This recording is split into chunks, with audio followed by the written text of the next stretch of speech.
Boa noite, meus irmãos, irmãs. Vamos meditar na palavra do Senhor. Já o adoramos com cânticos, com música, com as nossas vozes. Chegou a hora dele falar conosco, de ouvirmos a voz dele. Vocês estarão ouvindo a minha voz, mas eu oro para que ele pregue enquanto eu prego, que ele fale enquanto eu falo com os irmãos nessa noite. Nós estamos neste começo de 2018, refletindo com os irmãos sobre o resgate da nossa identidade como cristãos. Nós precisamos, não é uma opção, não é apenas um desejo, é uma obrigação que o nosso ano de 2018 seja o nosso melhor ano como cristãos até agora. É um dever de cada um de nós. Assumimos a responsabilidade de que este ano nós precisamos ser melhores discípulos de Jesus, como jamais fomos. Este ano a nossa igreja precisa ser uma igreja mais próxima da vontade e da orientação de Jesus, como jamais foi. Este ano cada homem aqui precisa ser a melhor versão de homem, de marido, de pai, de filho, de funcionário, de colega, de vizinho, que jamais foi. Nenhuma época passada, nenhuma batalha passada pode nos acomodar. Este ano nós precisamos guerrear, batalhar, nos esforçar como jamais fizemos. Porque é agora que estamos aqui. Este é o tempo presente. Esta é a oportunidade que nós temos. E Paulo deixa claro que o trabalho de Deus em nós é de aperfeiçoamento. E Ele tem uma obra sendo feita nas nossas vidas. Nós somos um projeto de Deus, você e eu. E por mais que já tenhamos no passado momentos áureos de espiritualidade, por mais que, se a gente olhar para trás, a gente vai citar algum retiro, alguma fase, algum momento que a gente estava muito próximo de Deus, nenhuma dessas fases justifica que este ano não seja a melhor delas. Tem que ser. Precisamos. A sua casa precisa da melhor versão de você nesse ano. O seu casamento precisa da sua melhor versão esse ano. Os seus filhos, os seus pais.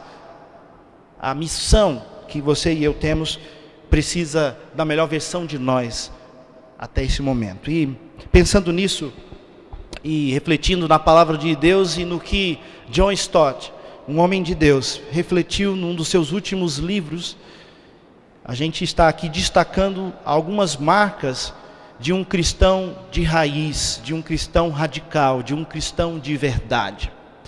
Na primeira mensagem, nós falamos aqui há 2 domingos atrás que ser um discípulo de Jesus é ser alguém inconformado com seus próprios pecados.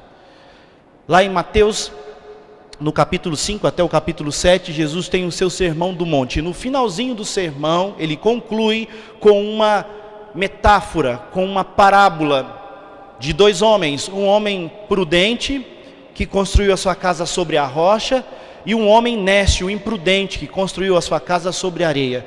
E Jesus faz uma aplicação dizendo que o homem imprudente é aquele que ouve as suas palavras, vem até Jesus, ouve as suas palavras, mas não pratica e continua vivendo uma vida dissoluta, uma vida longe de Deus. Ele é um bom ouvinte, ele é um bom aproximador de Cristo. Ele sempre está perto, ele sempre está ouvindo, mas ele não pratica. E usando essa base bíblica, nós falamos aqui que uma marca de um discípulo de Jesus, de verdade, de raiz, é alguém que não se conforma em construir a sua casa sobre a areia, não se conforma em viver em pecado. A nossa relação com aquilo que não é a vontade de Deus muda depois de uma conversão verdadeira. Nós não nos acomodamos, nós não nos conformamos. Paulo em Romanos 12 diz: e não vos conformeis com este século, com este mundo que está lá fora e está dentro de nós. Paulo diz em Romanos 7 que ele trava uma guerra do querer fazer a vontade de Deus, mas o de não conseguir por causa da fraqueza da sua carne. Então, irmãos e irmãs que estão aqui, só lembrando para a gente situar e caminhar para a terceira marca da identidade de um cristão. A primeira que nós pregamos aqui, nós falamos, é que um verdadeiro cristão, um discípulo de Jesus, ele não se conforma. com uma vida de pecado. A marca não é não pecar. Lá em 1 João, João diz que aquele que diz que está na luz, mas anda praticando as obras das trevas, é mentiroso. João, aliás, também diz: mas se todavia alguém pecar, nós temos advogado junto ao Pai. Então, não é nunca pecar, é talvez algo impossível para todos nós, que ainda carregamos a velha natureza, carregamos os traços do Adão que ainda está em nós, um corpo corruptível, como diz o apóstolo Paulo. Mas é possível não se conformar. É possível ser parte daqueles bem-aventurados que choram seus pecados, que são pobres de espírito, que choram seus pecados, que amansam o seu eu.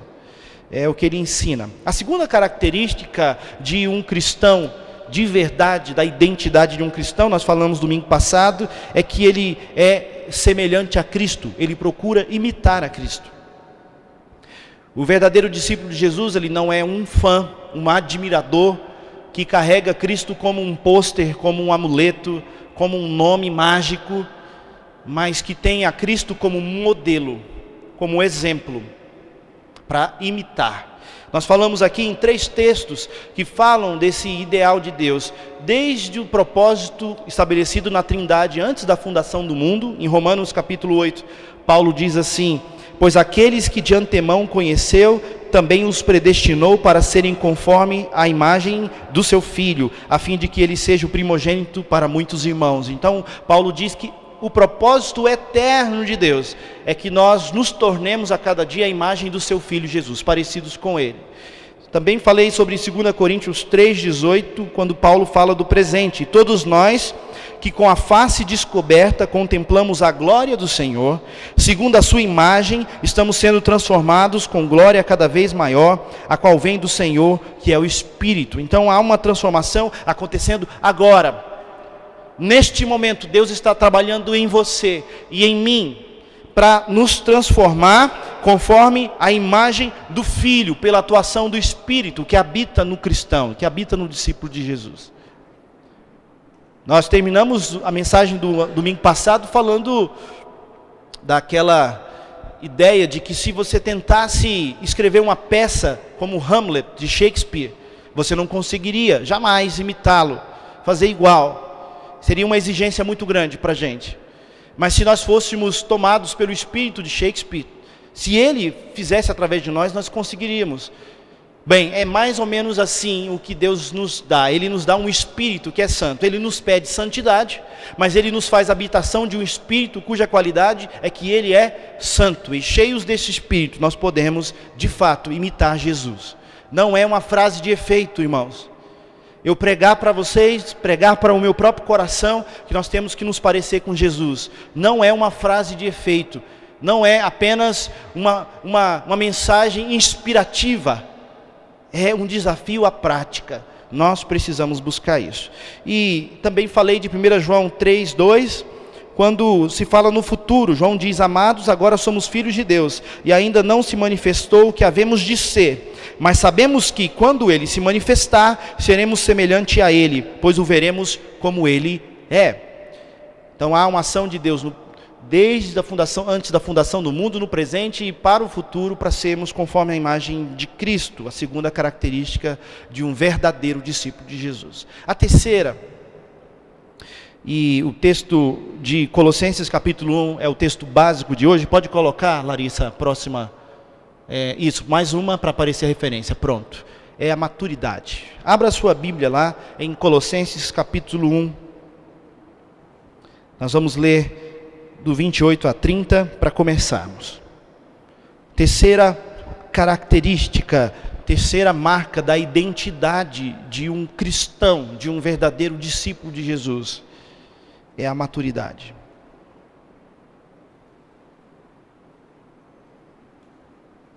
Colossenses capítulo 1, versículo 28 a 30, diz assim, os irmãos podem acompanhar, 28 e 29, aliás.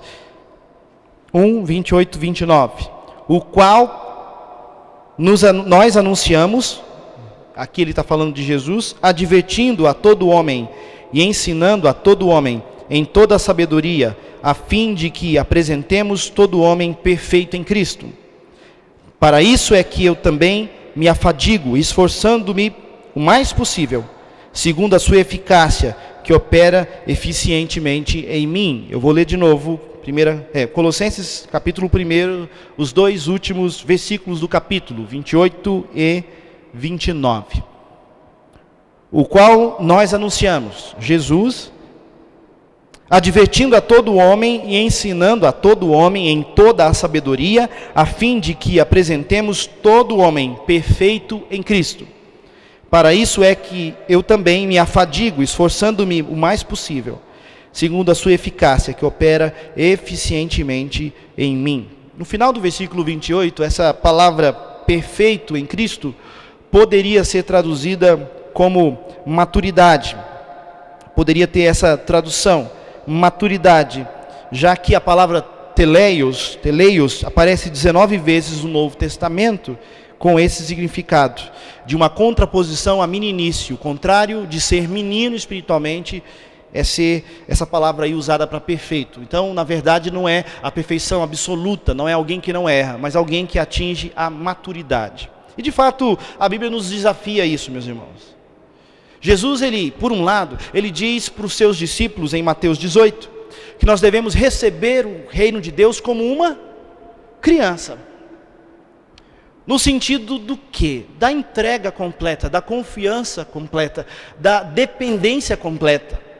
De diante de Jesus não bancarmos os adultos donos de si mesmos, que empinam o nariz e não se submetem a Cristo, mas recebemos a Cristo com a humildade, com a entrega, com a dependência de uma criança.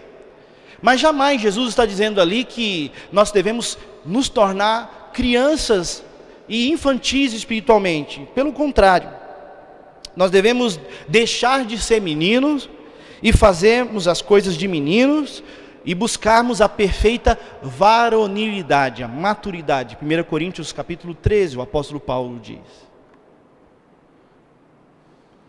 Maturidade. É um desafio extremamente importante para o nosso contexto, onde os nossos filhos, os nossos jovens e os nossos adultos estão sendo tentados a viverem uma vida infantilizada. Não é um problema só na igreja, em relação à fé cristã. É um problema em relação à vida. Nós vivemos um contexto de infantilização da vida adulta. De uma cultura que oferece para um homem barbado, para uma mulher, não mais uma menina, uma proposta de uma vida sem responsabilidades, sem compromissos duradouros, sem alianças firmes, sem pactos sagrados, sem princípios imutáveis. A nossa cultura nos propõe uma vida adulta infantil, uma vida adulta sem assumirmos nada muito sério. Desenvolvemos relacionamentos descartáveis, desenvolvermos compromissos temporários, não termos fundamentos muito sólidos. Eu passei 5 anos na UNB, de 2005 a 2010. Na UNB é assim, você tem um curso para fazer lá, se ele é de 4 anos, você calcula aí uns 20, 30% a mais, né? Porque tem a greve, tem aquela matéria que você tem que pegar e ela é pré-requisito para outra, e você nunca pega a bendita da matéria. Então, é difícil entrar na UNB, é mais difícil sair. E na UNB, eu me deparei com esse mundo, com essa proposta da infantilização da vida adulta. Literalmente isso atinge até a estética dos jovens estudantes. Você vê jovens estudantes se vestindo como crianças, com birra de criança, com gostos infantis, com aquele sentimento que parece ser muito sofisticado, de que ele não, por causa da sua capacidade de raciocínio, ele não se submete a nenhum parâmetro, a nenhuma lei, a nenhum dogma. Você encontra na UNB dezenas de jovens achando que conhecem a vida, que conhecem as coisas, ignorando a história, a tradição e tudo o que já foi caminhado até aqui. Gente que é alimentada por professores, muitos deles que também vivem uma vida assim infantilizada. Eu nunca vou me esquecer da primeira viagem que eu fiz sem os meus pais para fora de casa, foi no 3º ano. E na nossa turma foi aquela proposta, formatura, festa de formatura ou viagem com a turma. Alguém teve esse tipo de coisa também, né? Alguém? A decisão era se a gente ia fazer uma festa de formatura pelo 3º ano ou se a gente ia fazer uma viagem. Aí decidiu-se fazer uma viagem para Ouro Preto, lá em Minas Gerais. Alguém já foi em Ouro Preto? Bonito lá, parece que você voltou no tempo. Eu lembro de chegar lá à noite no ônibus e eu falando com um amigo meu, nossa, as estrelas brilham tão perto. Aí o amigo falou, não, isso aqui são as casas, né? E realmente eram as casas lá em cima, serras e morros muito íngremes, e a gente acha à noite até que são estrelas. E em Ouro Preto, eu me lembro que no final de uma noite, eu tive que ajudar a professora nossa que viajou com a gente, com o seu marido, os dois que brigaram durante a nossa viagem da turma, a voltar bêbada para a escola que a gente estava hospedado. A gente arrastando, segurando a professora. A turma resolveu ir para uma festa, resolveu passar a noite na balada, e eu me lembro de voltar ajudando a professora e outros colegas que haviam bebido, se embriagado. A ideia era aproveitar aquela noite, curtir e experimentar tudo que fosse oferecido. Adultos infantis, adultos crianças, adultos sem maturidade, adultos sem compromisso, responsabilidade. Levavam, esse casal, a professora e o marido, levaram um filho, menino ainda, de 8, 9 anos para lá. Esse é um reflexo. Você encontra aí homens e mulheres com doutorado e PhD, com a cabeça, com a mentalidade do tamanho de um grão de feijão. Essa é a proposta que o mundo traz, um mundo sem compromisso sério. Isso é coisa do passado, isso é coisa da Idade Média. E ninguém quer ser chamado de imaturo, ninguém quer ser chamado de criança, ninguém quer ser chamado de infantil. Um tempo atrás, falando com alguns jovens num retiro sobre maturidade, eu levei um teste de maturidade para eles. Eu queria só citar alguns itens desse teste aqui para vocês. Você demonstra sinais de maturidade se você acha muito interessante as conversas de bastidores dos presbíteros da igreja. Pode ser um sinal de maturidade. Se você canta as músicas do Logos e do Ademar de Campos, você é uma pessoa madura. Se você acha muito engraçado as piadinhas dos pastores, você é velho, você é maduro, com certeza. Se você já ouviu Luiz de Carvalho, Oséias de Paula e o pastor Jimmy Swaggart, quem vai ter coragem de levantar a mão aí? Luiz de Carvalho, Denise, né? Oséias de Paula.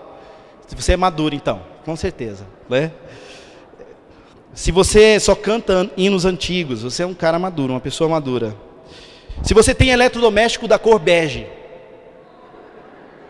quem é maduro aí? Alguém? Se você não sabe digitar no celular assim, ó. Eu sou maduro, que eu só consigo segurar. A Isabela falou isso para mim, porque ela digita assim, gente, me humilhou, né? Aqui, ó. Outro teste de maturidade, você já enviou uma carta escrita para alguém? Quem já escreveu uma carta na folha? Ninguém? Então você é maduro, com certeza, né? Você já usou caneta de 10 cores, aquela que girava assim? Quem já aí? Maduro, com certeza, Larissa. Você se lembra da morte de Tancredo Neves? Amigo é coisa para se guardar. Eu sou velho, gente, sou maduro. Tá vendo? Eu lembro dessa música sendo cantada, com a bandeira em cima do caixão, enfim. Nossa, eu tinha... Quando foi isso? Foi em 85, eu tinha 5 anos. Se você já tem uma barriguinha avantajada, os homens, Maduro, com certeza. Ah, se você já fez aula de datilografia. Não fez? Fez? Já fez? Já fez, meu Ricardo? Manual, né? Que você colocava a fita nas teclas e colocava assim, marcado para treinar, né? Eu me lembro da Patrulha Mirim, em Campo Grande, Mato Grosso do Sul, quando eu fiz um curso com o Sally, meu irmão mais velho, de datilografia, de xerox, de office boy e de pão caseiro, viu? O negócio de pão caseiro tem uma história antiga aí. Você com certeza é alguém maduro, se você fez aula de datilografia. Se você sabe quem é o reverendo Ashbel Green Simonton, né? Alguém sabe? O fundador do presbiterianismo no Brasil, já conhece a história dele, ó. Se você usa a expressão no meu tempo, é maduro. Edu usa no meu tempo, então. Quem usa essa expressão é maduro. Se fosse fácil assim, gente, a maturidade cristã é muito mais do que esses estereótipos, né? Essas concepções populares de maturidade. Hoje em dia, para vocês verem como que a nossa cultura está empobrecida de conhecimento, ser maduro é andar em cima do muro. Ser maduro é não se posicionar, entendeu?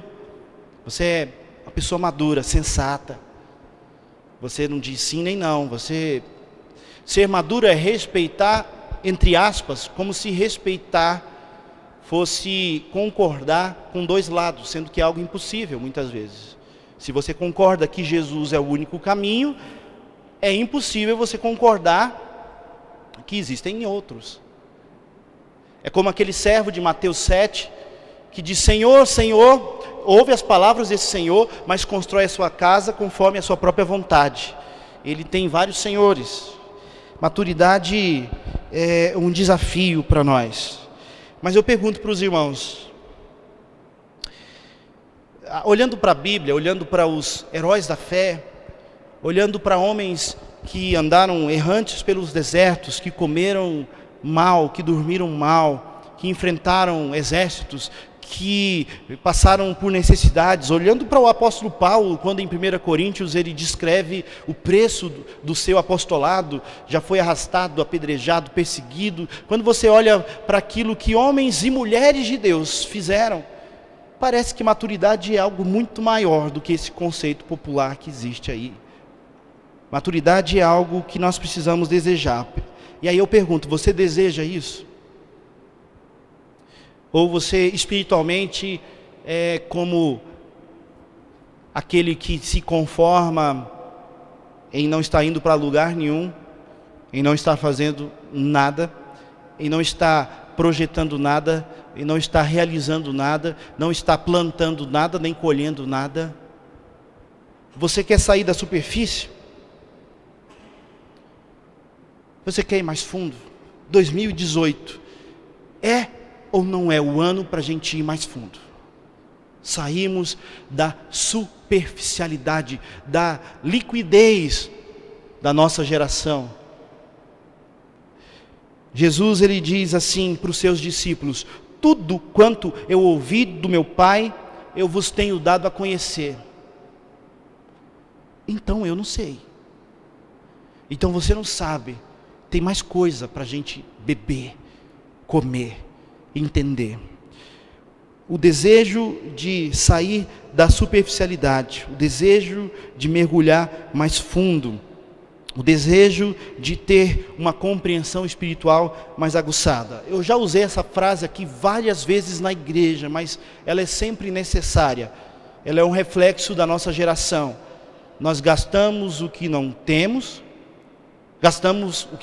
para comprar o que não precisamos, para impressionar quem a gente nem conhece. Gastar o que não tem, para comprar o que não precisa, para impressionar quem você não conhece. Eu lembrei de uma máquina de pão que eu comprei para minha sogra uma vez. Nós somos assim. Nós mergulhamos muito raso. E quando você mergulha no raso, você bate a boca e sangra. Você acha que foi fundo e não foi. Nós queremos estar muito perto de tudo, nós queremos ter acesso a todo tipo de conhecimento. A gente tem aí essa descrição dos internautas do nosso tempo. Se você entra no Facebook para olhar sobre qualquer assunto, está cheio de especialistas em economia, em política, em história, em psicologia, em ética. A gente quer ter contato com tudo, porque a gente tem o Google, mas a gente não é profundo em nada. A melhor explicação que eu já ouvi para um PhD e para um doutorado foi de um professor meu do doutorado, que diz assim, que um doutorado, um pós-doutorado, é você saber muito sobre a ponta de uma unha, a respeito de um assunto. Não tem como você ser um especialista em muita coisa, porque há muito para ser lido, degustado, apreendido, compreendido. Esse é o mundo que a gente vive. Mas a Bíblia não nos chama a isso. A Bíblia diz: buscai-me-eis e me achareis, quando me buscardes de todo o vosso coração. A Bíblia quer que a gente mergulhe. A palavra de Deus quer que você e eu tenhamos a intimidade que Moisés tinha com Deus. A intimidade que Enoque tinha com Deus. A melhor e a menor biografia da Bíblia. O que se fala de Enoque? Enoque andou com Deus e Deus o tomou para si. Não precisa dizer mais nada.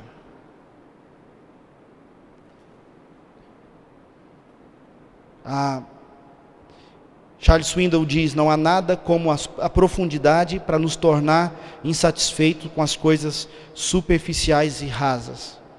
Uma vez que tenhamos cavado abaixo da superfície e experimentado as maravilhas e os mistérios que há na profundidade, percebemos o valor de investirmos o tempo necessário e enfrentarmos todo obstáculo para alcançarmos essas profundezas. É encontrar o tesouro perdido, que faz um homem com alegria vender tudo o que tem para comprar aquele terreno e ter aquele tesouro. Você descobriu algo pelo qual vale a pena viver e morrer. As igrejas estão enfrentando esse problema. Há uma explosão do crescimento das igrejas cristãs no mundo. Por exemplo, a China, depois de algumas aberturas que ela experimentou, a China hoje tem mais cristãos adorando a Deus nos domingos do que em todas as igrejas da Europa Ocidental juntas. Na China, num domingo, tem mais cristãos adorando o Senhor do que em todas as igrejas da Europa Ocidental. Alemanha, França, Espanha, Portugal, Inglaterra, Holanda, Bélgica, Itália. No entanto, um dos principais líderes da igreja chinesa, o presidente do Conselho Cristão Chinês, diz assim, ele disse isso em 2006, num encontro em Los Angeles: alguns dizem que a igreja está indo bem quando há crescimento numérico, e queremos ver pessoas sendo acrescidas à igreja todos os dias, porém não estamos buscando apenas números, mas que o aumento nos números corresponda à confirmação da fé na igreja. Nós temos um líder da igreja no sul da Ásia, dizendo que apesar da igreja em seu país estar crescendo numericamente, existe um enorme problema de falta de consagração e integridade dos cristãos. Nós temos um líder das igrejas na África que diz o seguinte: apesar de estar consciente do rápido crescimento da igreja cristã na África, ele é em grande parte apenas numérico. A igreja está sem uma base bíblica e teológica forte que provenha dela mesma. John Stott, ele diz que se ele fosse definir o cenário do cristianismo no mundo, disse isso um pouco antes de morrer, há uns anos atrás, ele definiria o cristianismo como um crescimento sem profundidade.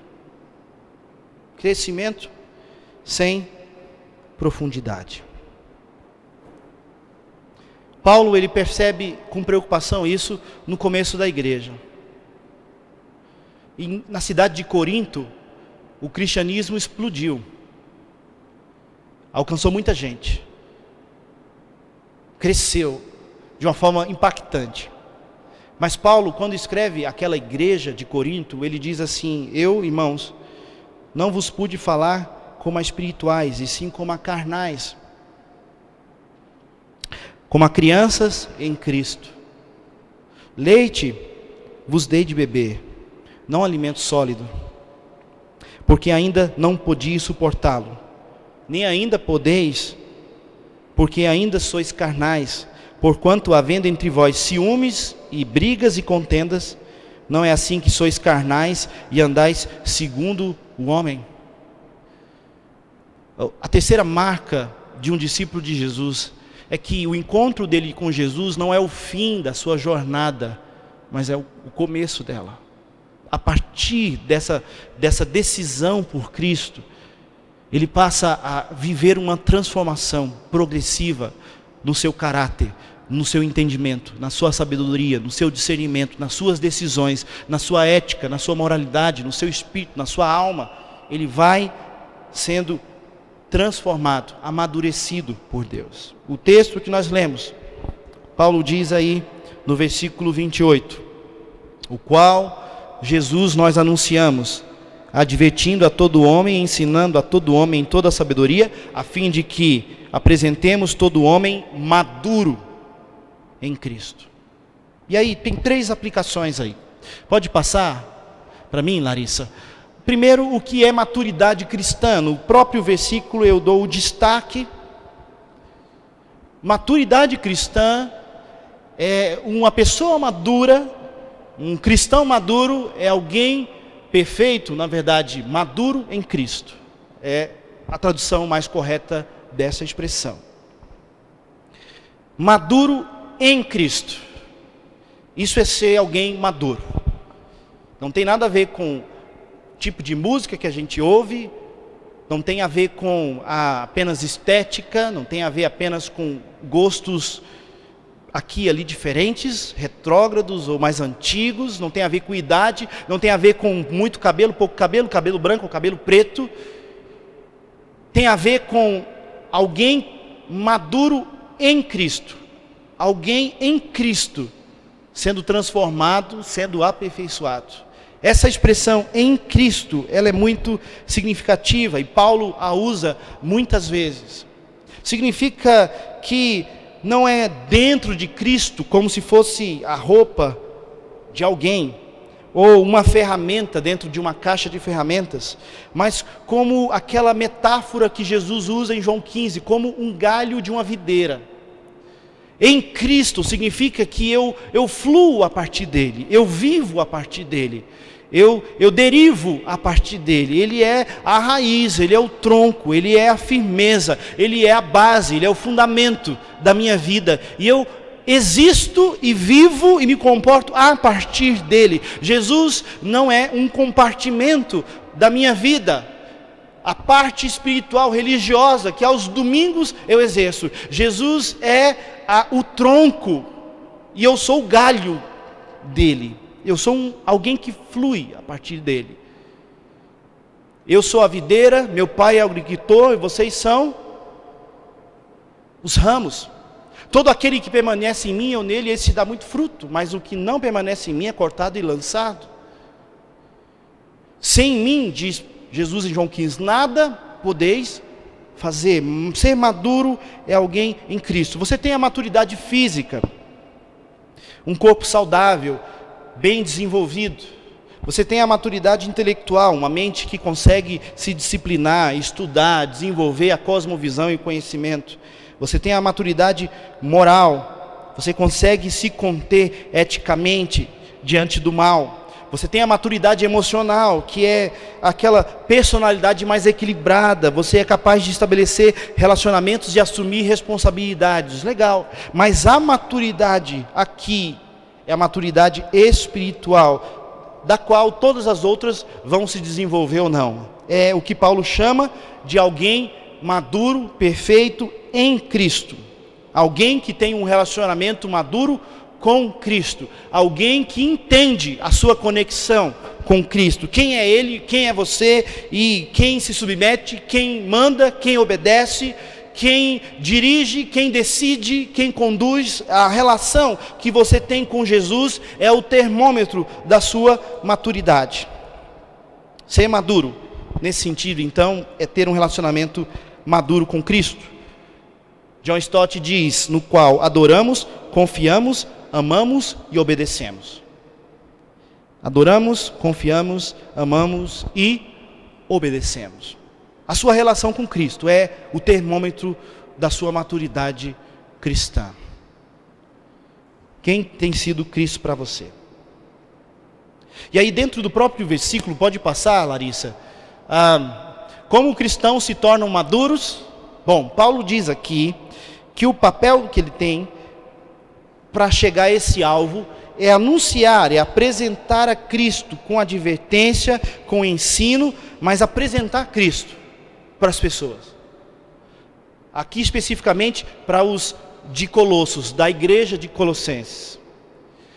Esse é o meio, essa é a forma, esse é o jeito que Paulo entende que a gente alcança maturidade espiritual. É na medida em que eu conheço quem é Cristo, é a medida em que eu amadureço. Conhecendo a Cristo da forma mais profunda possível, da melhor forma possível, com mais intensidade, com mais entendimento, com mais informações, conhecendo-o mais, eu me torno mais maduro. A nossa deficiência em conhecer a Cristo vai redundar na nossa deficiência em sermos pessoas maduras espiritualmente. Ele diz, anunciando a Cristo. Eu anuncio a Cristo, advertindo a todo homem, ensinando a todo homem toda a sabedoria. Para quê?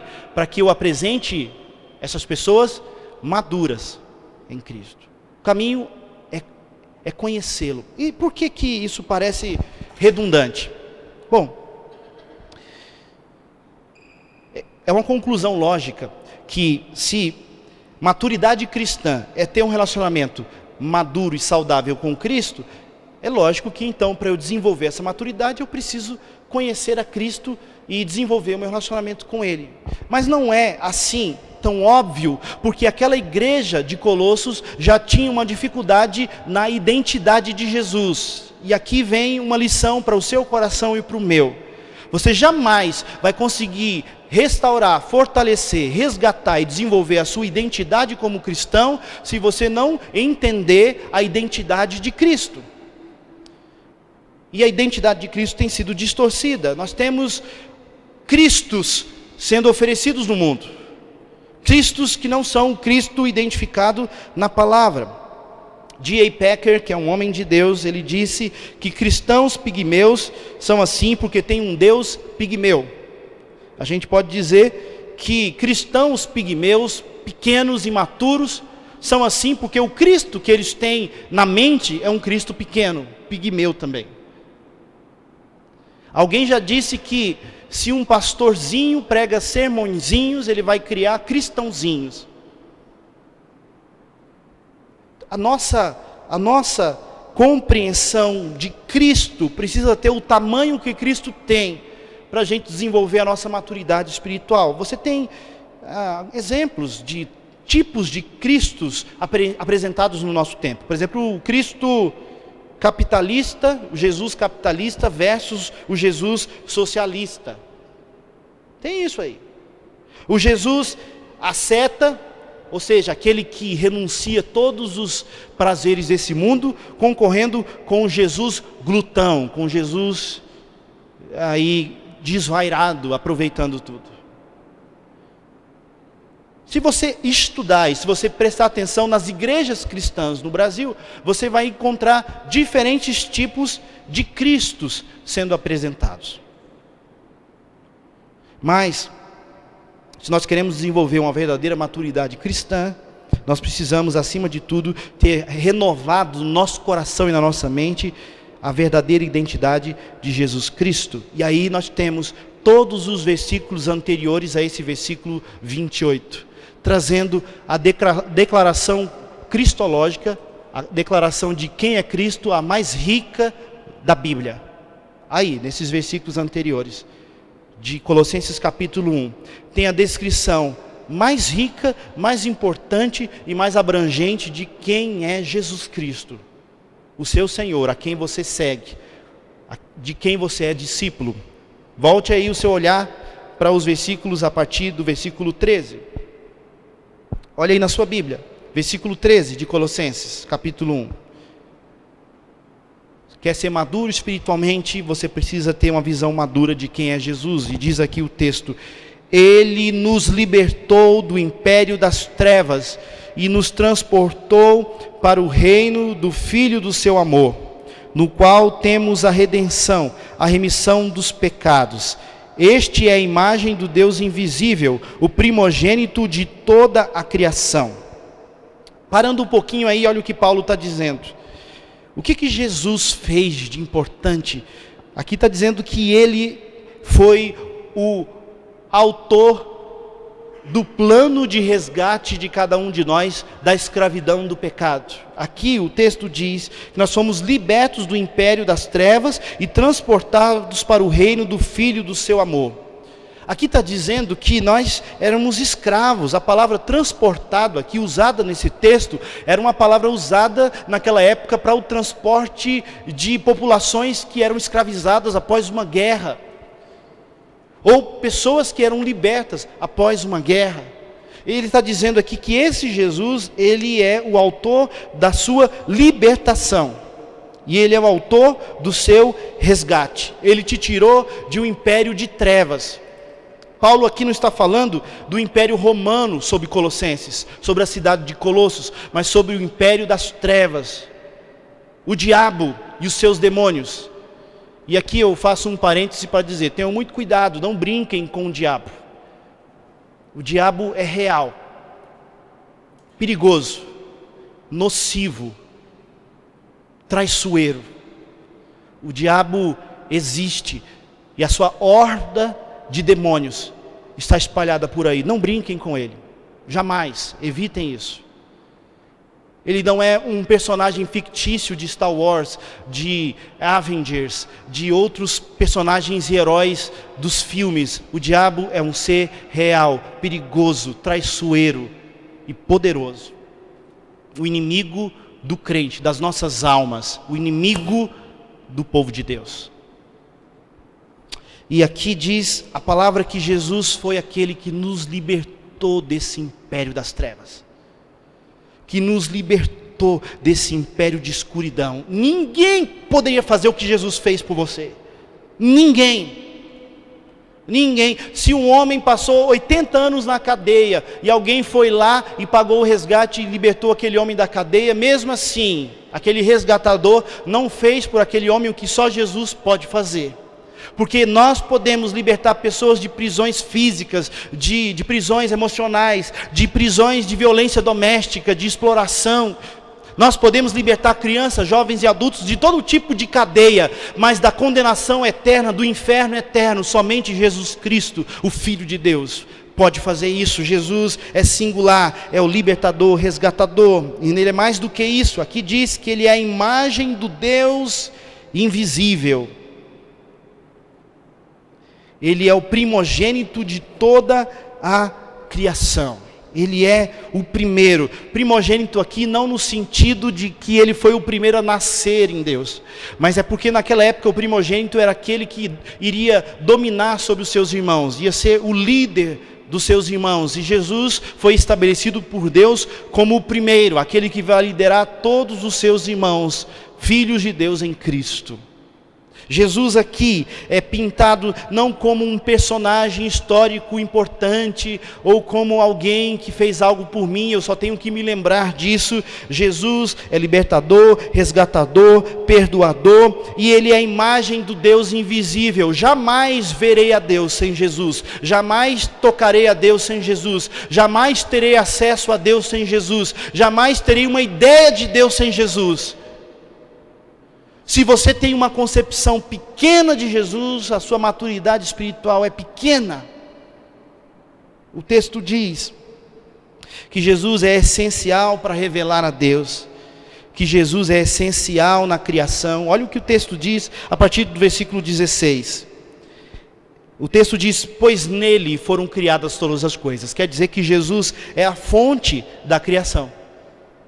Nele tudo foi criado. Já parou para pensar nisso, que Jesus estava lá quando tudo foi criado e ele foi a fonte da criação? Todas as leis e propósitos que guiam o cosmos, nele foram criados. Ele é a gênese do universo. Ele é aquele do qual o universo nasce e passa a existência. Nele todas as coisas foram criadas. Aqui também diz que Jesus é o agente da criação. Aqui diz que tudo foi criado por meio dele. Não só ele é a fonte de tudo que foi criado, mas Jesus é o agente da criação. Não só nele tudo veio a existir, mas por meio dele tudo veio a existir. Nele, a expressão grega en auto significa que é a partir dele. E por meio dele, de alto, significa que ele é o agente, ele é um meio para que as coisas pudessem existir. Ou seja, o que eu estou dizendo para a nossa igreja, para os amigos e presentes aqui, é que Jesus é o Criador de todas as coisas, e nele todas as coisas foram criadas, e olhem mais, ele é o alvo de toda a criação. Diz aí o texto: tudo foi criado por meio dele e para, versículo 16 no final, tudo foi criado por meio dele e para ele.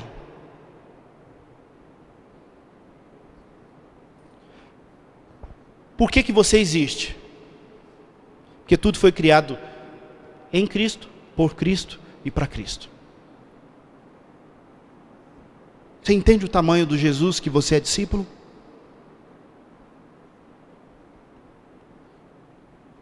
Você entende que nós estamos aquém do discipulado que a gente precisa começar a viver de uma vez por todas na nossa vida? Nós não estamos dando a devida importância, o devido valor. Nós não estamos entendendo. Nós estamos muitas vezes falando como aqueles gregos lá em Atenas. A respeito disso nós te ouviremos em uma outra ocasião. Nós estamos brincando com coisa séria, porque o texto diz que ele é o autor, o agente e o alvo da criação. Aqui diz que ele é antes de todas as coisas. Quando Moisés diz: Deus, como é que eu vou lhe apresentar lá no Egito? E Deus diz para Moisés: eu sou. Não é eu era, eu serei, eu sou. Aqui o hebraico é mais profundo do que a tradução para o português. Aqui é de existência contínua. Não é presente, não é o eu sou presente, eu era passado, eu serei futuro. Não é eu sou presente, eu sou aqui é uma existência contínua, passado, presente e futuro. Aqui nós temos uma declaração semelhante sobre Jesus, que é Deus também. Ele é antes de todas as coisas. Irmãos, versículo 17. Nele tudo subsiste. Preste atenção. Jesus é a fonte de toda a criação, porque nele tudo foi criado. Jesus é o agente da criação, porque por meio dele tudo foi criado. Jesus é o alvo da criação, porque para ele tudo foi criado. Jesus é antes da criação, porque aqui diz o texto que ele é antes de todas as coisas, mas Jesus também é o sustentador da criação. Nele tudo subsiste, não há nada que esteja respirando nesse momento, que esteja vivo nesse momento, que não o esteja por causa de Jesus Cristo. Nele tudo subexiste. Está debaixo da existência de Jesus. Jesus existe e debaixo da existência de Jesus, tudo existe. Daí dá para perceber o tamanho do sacrifício de Jesus por nós. Porque ele se coloca debaixo do poder de Herodes, de Pilatos, dos romanos, dos judeus, do sinédrio, ele que nele tudo subsiste. Por quê? Porque o amor dele foi grande para não julgar com usurpação ser igual a Deus, mas antes a si mesmo se esvaziou, assumindo forma humana, morrendo a morte maldita, morte de cruz. Jesus é essencial na sua salvação. Jesus é essencial para te revelar a Deus. Jesus é essencial para a sua existência. Jesus é essencial para você se tornar filho de Deus. Essencial para você se tornar irmão. Ele é o primogênito dentre os filhos de Deus. Jesus é essencial na ressurreição, versículo 18. Ele é a cabeça do corpo da igreja. Ele é o princípio, o primogênito de entre os mortos. Ele é quem vai trazer com ele a libertação da morte. Ele foi aquele que destruiu os efeitos da morte. Ele que fez com que o apóstolo Paulo cantasse aquele hino em Romanos 8. Ó morte, onde está a tua vitória? Morte, o teu aguilhão. Porque ele rompe os grilhões da morte. Sem Jesus você não existe, sem Jesus nada existe, sem Jesus não há filiação, sem Jesus não há ressurreição, e sem Jesus não há igreja. Diz o texto aí que ele é o cabeça do corpo, que é a igreja. E no versículo de número 19, tem uma expressão muito significativa, porque aprove a Deus que nele residisse toda a plenitude, pleroma, palavra grega que significa todos os atributos e todos os poderes divinos que sustentam todas as coisas estão em Cristo. Uma expressão usada pelos heréticos de Colossos, os gnósticos. Essa é a descrição que o apóstolo Paulo faz de Jesus, meus irmãos. E é esse Jesus, deste tamanho, que Paulo diz que ele quer apresentar aos homens, ensinar aos homens, para que eles sejam maduros nesse Jesus. Não é em qualquer Jesus. Jesus diz, quem crer em mim, como diz as Escrituras. A Bíblia apresenta um Jesus grande, um Jesus soberano, um Jesus acima do bem e do mal, da morte, da vida, e um Jesus acima de todas as coisas, de todas as existências, um Jesus eterno, poderoso, um Jesus que cria, que sustenta e que para ele todas as coisas foram criadas, um Jesus que não é fraco, um Jesus que não está sujeito às dinâmicas sociais e políticas do nosso mundo. Um Jesus que é maior do que o Jesus apresentados nas nossas universidades, nas dissertações dos nossos sociólogos, antropólogos, psicólogos, historiadores. Um Jesus que está acima desse conceito humanista de Jesus apresentado nos nossos tempos. Um Jesus soberano, poderoso. Não é um pigmeu. Teu discipulado com ele não pode ser também. Afastemos de nós um Jesus palhaço, um Jesus popstar, um Messias político, um revolucionário social. São caricaturas desse Jesus. Esse Jesus é soberano, esse Jesus é muito maior para a gente crescer e amadurecer. Aonde a gente vai encontrar, meus irmãos, esse Jesus autêntico então? Esse Jesus com todo esse tamanho? Na Bíblia. Foi aqui aonde nós lemos. A Bíblia é repleta de Cristo. A Bíblia é repleta do Senhor. A Bíblia fala de Jesus. Jerônimo disse, um dos pais da igreja, a ignorância das Escrituras é a ignorância de Jesus. A ignorância das Escrituras é a ignorância de Cristo. Ele já enfatizava isso, combatendo algumas heresias no começo da igreja. É como se Paulo estivesse te chamando nessa noite, e a mim, a retirarmos a venda dos nossos olhos, e ver Jesus na plenitude do que Ele é. A gente vai ver o tanto que Ele é digno, o tanto que Ele é maravilhoso, o tanto que Ele é importante. Como é que nós vamos deixar de seguir esse ser que é incomparável?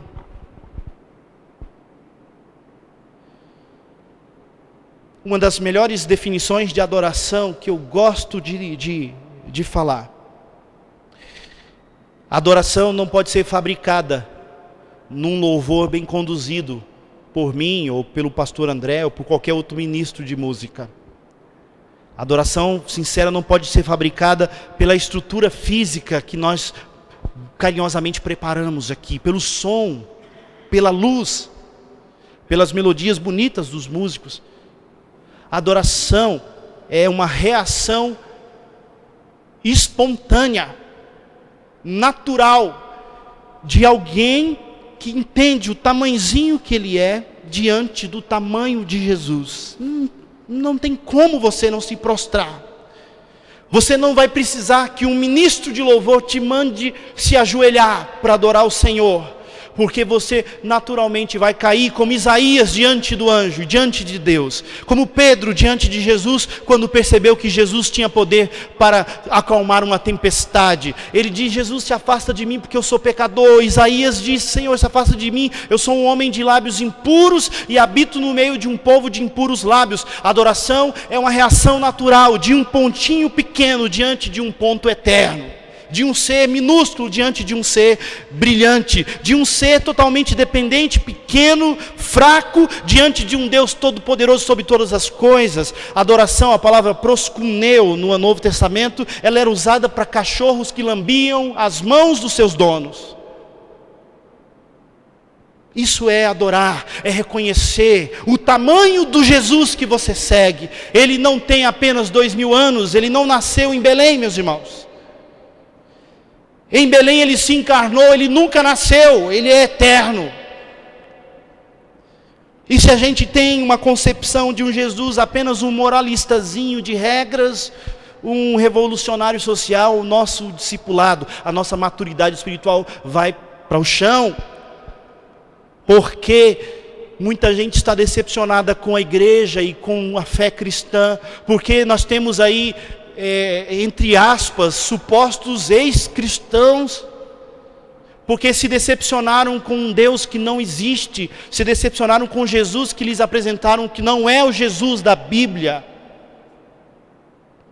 Por que temos em nós muitas vezes feridas e remorsos e ressentimentos? Porque a gente não entende a soberania de Deus sobre nós. Um dos textos que mais me impactou sobre essa compreensão foi sobre o silêncio de Arão em Levítico capítulo 10, quando Deus mata Nadab e Abiúde na frente de Arão, o primeiro sacerdote da linhagem dos levitas que se sucederia. Deus mata queimado os seus 2 filhos mais velhos, porque eles haviam feito um sacrifício indevido ao Senhor, eles haviam levado um fogo estranho no altar. A Bíblia diz que após a morte trágica dos seus filhos, Arão se calou, e Deus, através de Moisés, diz para Arão: vá para frente do tabernáculo e continue o trabalho que você está exercendo, e Arão obedeceu. Aquele texto é um dos textos que mais me impacta sobre entendimento de quem é Deus, de quem é Jesus. Ele está acima de mim em relação aos meus filhos. Arão entendeu que ele não tinha o direito de questionar a Deus pela morte dos seus filhos, porque os seus filhos só estavam vivos porque Deus os havia dado a ele. Na verdade, Deus havia dado a Arão alguns anos dos seus filhos, mas Deus é o dono da vida. Como é que eu posso cobrar do dono da vida a vida? Ele é o dono, ele decide, ele manda. Eu só tive, Arão deve ter pensado, 2 filhos, porque Deus me deu, os filhos são dele, não são meus, são dele. Por que Davi pede a Deus misericórdia para Deus não matar o filho dele com Betseba, o primeiro? Davi clama: Deus misericórdia, mas Deus mata por castigo, tira a vida daquela criança. E esse é o Deus da Bíblia, é um Deus que com seus propósitos é capaz de tirar a vida de crianças ou permitir que isso aconteça. Nenhum tsunami, nenhuma tragédia do mundo que matou crianças aconteceu porque Deus piscou, cochilou no seu sono no céu. Deus está e estava no controle de todas as coisas. É porque Deus está acima da morte física. Deus controla a vida aqui e a vida após. E Ele sabe todas as coisas, nós temos que confiar nele. E Arão se cala diante de Deus e ele continua servindo a Deus. A superioridade da autoridade de Deus, a superioridade da glória de Deus, a superioridade da missão de Deus, estão ali em Levítico capítulo 10. E nós muitas vezes estamos num discipulado fajuto, fraco, molenga, cheio de mimimi, cheio de frescura, não pagando preço, não dando sangue, não renunciando direitos, porque a gente tem um Jesus que nos agrada, um Jesus que faz o que a gente quer. Mas Jesus, ele não correu atrás do jovem rico dizendo: volta, volta, desculpa, eu te pedi para vender tudo que tinha e dar aos pobres, não precisa mais não, vem, me segue. Jesus não fez isso. Jesus é desse tamanho, meus irmãos. E para terminar, pode colocar o último. Para quem é o chamado à maturidade? Isso aqui é importante porque na igreja de Colossos surgiu a heresia de Colossos, os gnósticos, que era uma mistura de diversas coisas. O movimento gnóstico no primeiro século misturava legalismo, o homem é quem parte para o encontro com Deus, combinando práticas legalistas com promessas místicas, rituais ascéticos, conhecimentos espirituais de algumas pessoas iluminadas. A heresia de Colossos dizia o seguinte: tem pessoas aqui em Colossenses que são mais próximas de Deus do que os demais, pessoas que são mais iluminadas do que os demais. Tem pessoas aqui que têm contato com Deus que a maioria não tem. Então eles são importantes, eles são ions, eles são pessoas que tiveram a quinoses, a iluminação especial. Eles têm acesso ao pleroma, aquela esfera da presença e dos poderes de Deus que nem todo mundo tem. Então a estes tem revelações especiais, a estes tem propósitos especiais. Vocês devem procurá-los, eles são os líderes espirituais de vocês. Vocês não conseguem alcançar algumas coisas que só esses homens conseguem. Essa era a mensagem da heresia de Colossos. Havia uma hierarquização espiritual. O que Paulo diz? E ele repete 3 vezes isso: advertindo a todo homem e ensinando a todo homem, a fim de que apresentemos todo homem perfeito a Deus. Todo homem, todo cristão. Essa mensagem de maturidade não é mensagem para pastores, missionários, seminaristas, educadoras cristãs, presbíteros ou diáconos. Essa mensagem de Paulo, essa mensagem de hoje é para todo discípulo de Jesus. Não é apenas um quadro para você admirar esse texto. É um texto para você imitar, para você correr atrás, para você buscar. É possível alcançar maturidade. É possível desenvolver a sua perfeição em Cristo. É possível crescer no conhecimento do Senhor. É possível aperfeiçoar a sua leitura da palavra, a sua oração. É possível melhorar o seu discipulado. Quanto mais pobre for o seu conceito de Cristo, mais pobre será o seu discipulado. E a gente vai agora para as aplicações finais. Pode colocar, Larissa, a próxima tela. Paulo diz aí, no versículo 22, que ele nos reconciliou no corpo da sua carne, mediante a sua morte, para apresentar-vos perante ele santos, inculpáveis e irrepreensíveis. Uma nova identidade. Essa é a identidade do cristão que busca Cristo e busca um relacionamento com Ele, que o conhece de verdade. Buscar santidade, inculpabilidade e irrepreensibilidade. Nova luta, versículo 23. Permanecer firme na fé, não nos deixando afastar da esperança do Evangelho. Permanecer firme na fé, essa é a tua batalha. Essa é a tua luta. E por fim, a nova missão: pregar o Evangelho, do versículo 24 até o versículo 29. Pregar esse Evangelho ciente do preço do sofrimento e da responsabilidade que foi confiada a você e a mim. Por fim, Larissa, pode colocar a última tela. Paulo diz que esse era o maior alvo do seu ministério. Esse era o maior alvo da sua fadiga, do seu esforço. Paulo era missionário, Paulo era um plantador de igrejas, Paulo era um fazedor de tendas, mas ele diz: o meu esforço, a minha luta, é para que vocês alcancem essa eficácia, alcancem esse estado alcancem essa maturidade. Vamos terminar.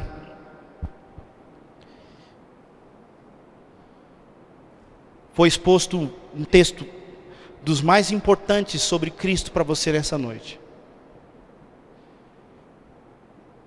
E quando prego esse texto para vocês, estou pregando para mim. Porque se ser maduro é ter uma relação madura com Cristo, conhecendo-o como Ele é, eu tenho muito o que caminhar também. Você tem muito o que caminhar também. Nós todos temos muito o que caminhar. Temos que ler mais a palavra. Temos que orar. Temos que nos consagrar mais. Temos que renunciar mais. Propostas que estão sendo feitas para nós o tempo todo. Eu não estou satisfeito com o discipulado de vocês. Eu não estou satisfeito com o meu caminho como discípulo de Jesus. Quando eu olho para mim e quando eu olho para vocês, eu vejo projetos que precisam continuar sendo desenvolvidos. Eu não estou contente com a maturidade cristã da nossa igreja. Não estou contente com a minha maturidade cristã. Eu sei que nós podemos melhorar o que nós temos apresentado para Deus. E aqui eu não estou falando de ministérios da igreja, de eventos da igreja. Eu estou falando do que você tem apresentado para Deus no seu coração, na tua santidade, o que os seus olhos têm olhado, o que a sua boca tem falado, o que as suas mãos têm pegado, que tipo de roupa você tem vestido, que tipo de frases você tem publicitado, que fotos você tem mostrado. Aonde está a santidade do seu corpo? Aonde está a santidade das suas palavras? O que você tem feito? Aonde você tem frequentado? Que ambientes você tem sentido à vontade? Que propostas do mundo você tem abraçado, fazendo igual eles, do mesmo jeito que eles?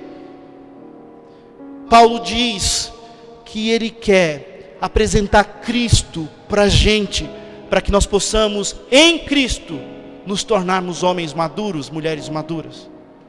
É isso que eu quero para você, irmãos. É isso que eu quero para mim. Eu queria convidar você a orar por isso nesse momento. Feche os seus olhos aí, coloque a sua vida diante do Senhor.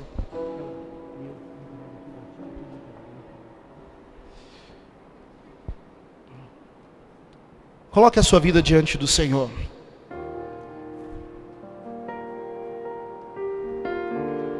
Como anda a sua maturidade cristã?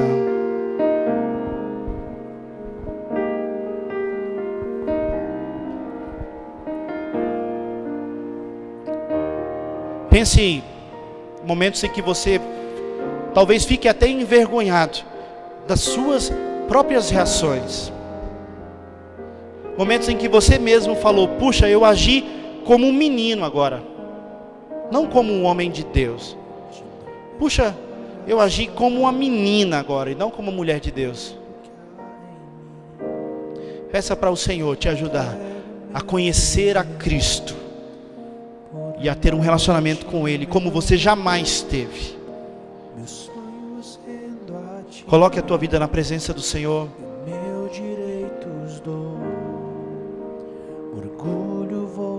Ó Deus, nos ajude, Pai. Pela vida do Senhor. E eu entrego tudo a Ti, tudo a Ti. E eu entrego tudo a Ti, tudo a Ti.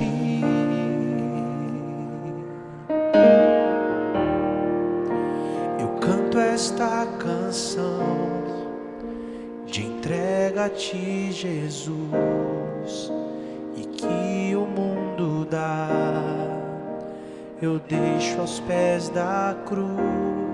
Nos ajude, Pai. Por conhecer a Ti, Restaura a nossa mente, Senhor. Teu nome dá louvor. As nossas mãos, Pai.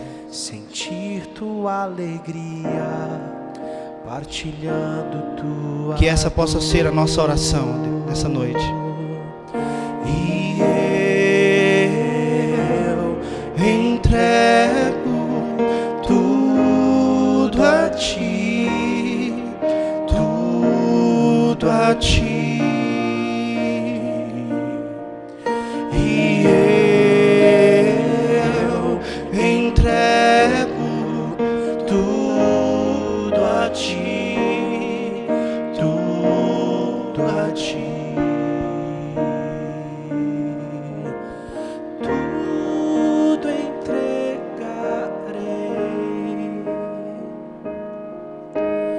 tudo entregarei. Sim, por ti, Jesus bendito, tudo deixarei. Tudo entregarei.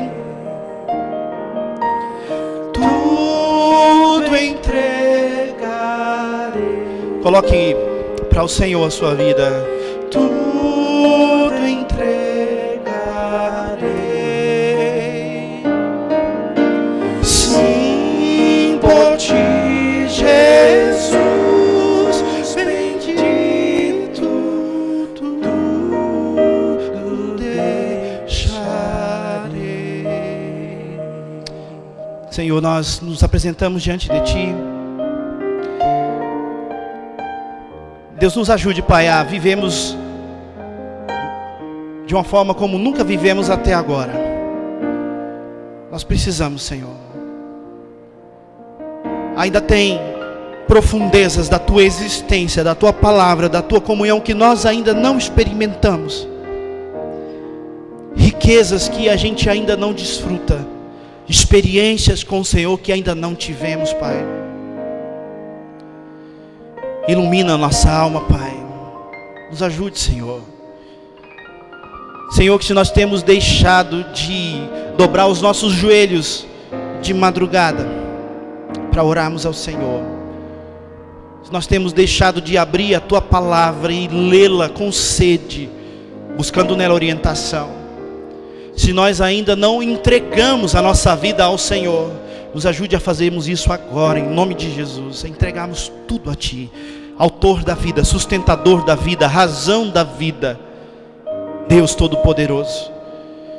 No Senhor todas as coisas são sustentadas em Cristo.